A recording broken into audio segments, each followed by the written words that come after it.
রেজিনগরে বাবরি মসজিদের জন্য 50% বেশি টাকা এসেছে বাংলাদেশ থেকে। তৃণমূল এবং জামাতের মধ্যে যোগসূত্র হুমায়ুন কবির অভিযোগ করেছেন শুভেন্দু অধিকারী। পাল্টা বিরোধী দলনেতাকে চ্যালেঞ্জ ভরতপুরের বিধায়কের। এই তথাকথিত বাবরি মসজিদের শিলান্যাসের আগে, নতুন দল গঠনের আগে 7 দিন বাংলাদেশে কাটিয়েছেন হুমায়ুন কবির। হুমায়ুন কবির বাবরি মসজিদের যে অর্থ সংগ্রহ করেছেন থ্রু আমাদের স্টেট ব্যাংক অফ ইন্ডিয়ার ব্যাংকের রেতে, তার 50% বেশি অর্থ বাংলাদেশ থেকে এসেছে। হুমায়ুন কবিরই বলতে পারবে। এবং হুমায়ুন কবির বাংলাদেশের জামাত, মমতা ব্যানার্জি সেতু। 4 মাস পরে ওনার মনে হলো যে আমি জামাত যোগ আছে আর আমি সেখান থেকে টাকা নিয়ে এসেছি। এইসব পাগলামি করার একটা সীমা আছে।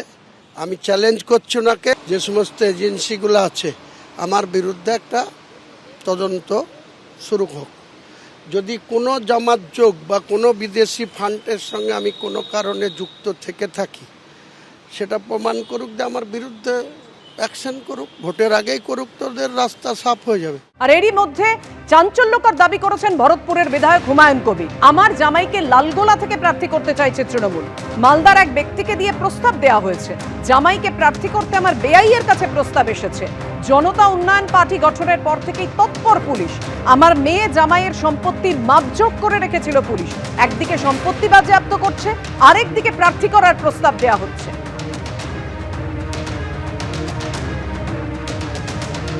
চাঞ্চল্যকর দাবি করেছেন ভরতপুরের বিধায়ক হুমায়ুন কবির।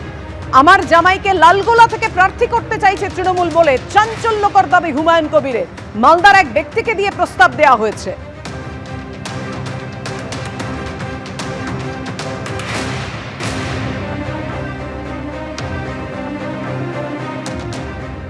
বিস্ফোরক দাবি হুমায়ুন কবিরের, কি বলেছেন দেখুন। এরা অতি উৎসাহী হয়ে বহরমপুরের পুলিশ পিডির এসপি 10-12 দিন ধরে শুধু আমার জামাইদের, মেয়েদের, বিয়ানদের সম্পত্তি মাপজোপ করে বেড়েছে, ছবি তুলে বেড়েছে। তৃণমূলের এমএলএ মোহাম্মদ আলী, সে কত অবৈধ সম্পত্তি করেছে। মালদার কোনো ব্যক্তিকে দিয়ে, সেও আমার বিয়াইদের আত্মীয়, তাকে দিয়ে কালকে পাঠিয়েছে যে আমার জামাইকে লালগোলার তৃণমূলের বিধানসভার ক্যান্ডিডেট করতে। তাহলে এদের মতো শয়তান আর এদের মতো কুচক্রী মানুষ আপনি পাবেন বাংলায় খুঁজে? হুমায়ুন কবির এত দুর্বল লোক যে তার একমাত্র মেয়ে, তার একমাত্র জামাই হুমায়ুন কবিরের বিরুদ্ধে লালচ দেখাবে আর সে চলে যাবে? মেয়ে জামাইয়ের সম্পত্তি বাজেয়াপ্ত, আর এবার হুমায়ুন কবিরের পত্নীকে নোটিশ। বাড়ি সম্পর্কিত তথ্য জানতে হুমায়ুন কবিরের স্ত্রীকে শোকজ করা হলো। রেজিনগরের বাড়ি নিয়ে ভূমি সংস্কার দপ্তরের নোটিশ। জলা জমি বুঝিয়ে রেজিনগরে বাড়ি তৈরির অভিযোগ সামনে এসেছে। ঠিক কি অভিযোগ রয়েছে আরো বিস্তারিত জানাবেন আমাদের প্রতিনিধি পার্থপ্রতিম ঘোষ আমাদের সঙ্গে রয়েছে। পার্থ, কি অভিযোগ? দেখো, মুর্শিদাবাদের district land and land reforms অফিসারের তরফ থেকে একটা নোটিশ, এই নোটিশ কিন্তু ইতিমধ্যেই যে বিষয় জানা যাচ্ছে, তারা হচ্ছে হুমায়ুন কবিরের স্ত্রীকে সার্ভ করেছে। এবং সেটা হচ্ছে হুমায়ুন কবিরের স্ত্রী মীরা সুলতানা, তাকে সার্ভ করা হয়েছে, দেওয়া হয়েছে। এবং এটা হচ্ছে শোকজ নোটিশ। এবং যে বিষয়ে অভিযোগ, যে হুমায়ুন কবির যে বাড়িতে থাকেন, অর্থাৎ রেজিনগর এলাকায় যে বাড়িতে থাকেন, সেই বাড়িটা জলা জমি ভরাট করে হয়েছে বলে সেইটা কিন্তু একেবারে ডিস্ট্রিক্ট ল্যান্ড অ্যান্ড ল্যান্ড রিফর্মসের তরফ থেকে সেই বিষয়টা কিন্তু উল্লেখ করা হচ্ছে। তারা জানাচ্ছেন যে বিষয়ে সেই নোটিশে উল্লেখ করে যে তারা একটা মাস পিটিশন পেয়েছিলেন, এবং সেই বিষয়ে যারা জানতে পারেন যে জমির যে চরিত্র, সেই চরিত্র বদল করে সেখানে কিন্তু বহুতল নির্মাণ করা হয়েছিল, বাড়ি তৈরি করা হয়েছিল। এবং যে বাড়িটি হচ্ছে হুমায়ুন কবিরের স্ত্রী মীরা সুলতানার নামে। এবং তারপরেই কি তারা হচ্ছে গোটা বিষয় খতিয়ে দেখেন, এবং খতিয়ে দেখার পর ডিস্ট্রিক্ট ল্যান্ড অ্যান্ড ল্যান্ড রিফর্মসের তরফ থেকে ওয়েস্ট বেঙ্গল ল্যান্ড রিফর্মস অ্যাক্টের 1955 নম্বর ধারায় একটা নোটিশ সার্ভ করা হয়েছে।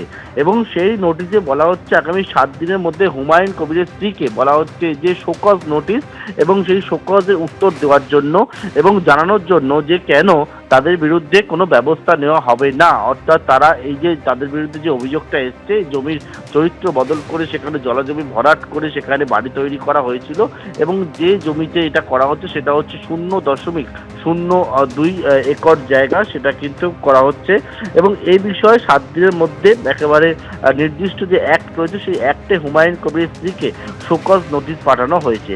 যদিও এই মর্মে হুমায়ুন কবিরের তরফ থেকে এখনো কোনো প্রতিক্রিয়া পাওয়া যায়নি। তুমি জানো যে কয়েকদিন আগেই একেবারে হুমায়ুন কবির যিনি মেয়ে তার শ্বশুর বাড়ির একাধিক সম্পত্তি, সেই সম্পত্তি কিন্তু ফ্রিজ করা হয়েছিল।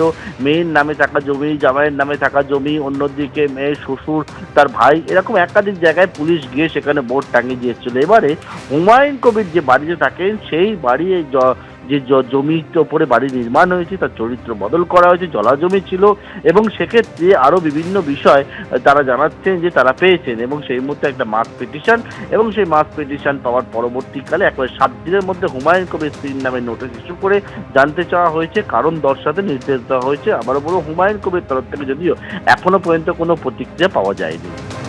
ধন্যবাদ তোমায় পার্থ। এর আগে আপনাদের মনে থাকবে যে মেয়ে জামাই হুমায়ুন কবিরের মেয়ে জামাইয়ের প্রায় 10 কোটি সম্পত্তি বাজেয়াপ্ত করা হয়েছিল মাদক মামলায়। মেয়ে জামাই এবং শ্বশুরের প্রায় 10 কোটি সম্পত্তি বাজেয়াপ্ত করা হয়েছিল। এবিপি আনন্দ, এগিয়ে থাকে, এগিয়ে রাখে।